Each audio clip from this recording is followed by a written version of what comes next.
Madam President, last night President Trump announced the nomination of Judge Neil Gorsuch to the Supreme Court. He will fill the spot left vacant by the death of Justice Antonin Scalia. Justice Scalia left a profound mark on our judicial history.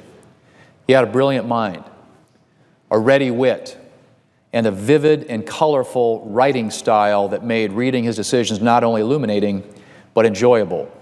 But most importantly, Antonin Scalia had a profound respect for the rule of law and the Constitution. He knew that he was a judge, not a legislator, and that his job was not to make the law, but to interpret the law. And that's exactly what he did. For 30 years, Justice Scalia ruled on the plain meaning of the laws and the Constitution. His politics, his personal opinions, his own feelings about a case, none of those was allowed to play a role in his decision. He asked what the law said and what the Constitution said, and he ruled accordingly, even when he didn't like the result.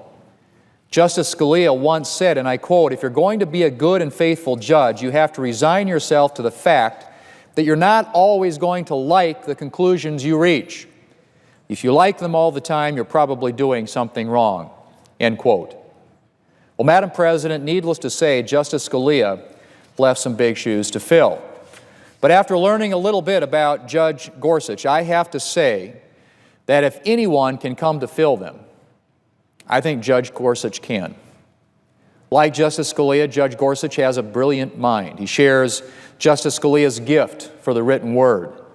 The Washington Post noted that many people, and I quote, who have praised Gorsuch's lucid and occasionally lyrical writing style. Slate called Judge Gorsuch's writing, and I quote, superb, incisive, witty, and accessible. But most important, Madam President, like Justice Scalia, Judge Gorsuch understands the role of a Supreme Court justice. He knows that it's a justice's job to interpret the law, not write it.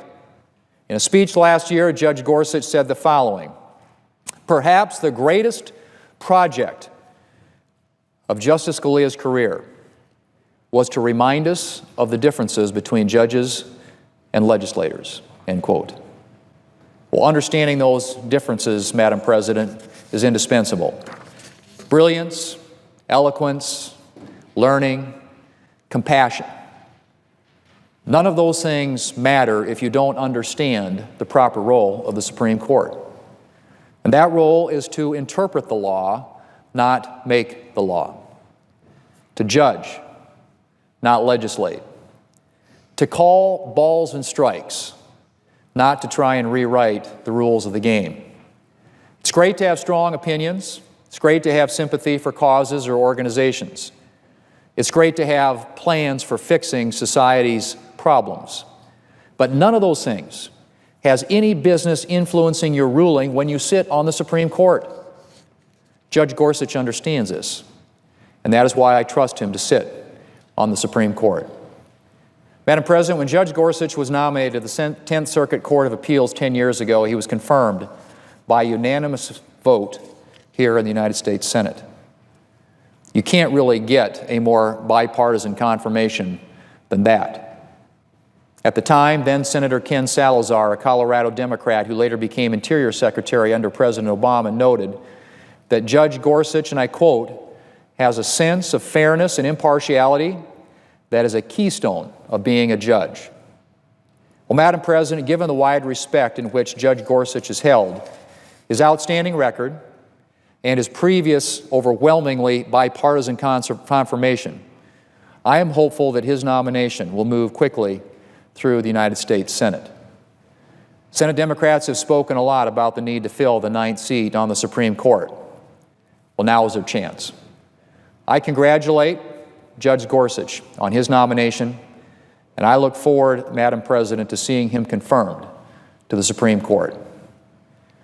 Madam President, I yield the floor.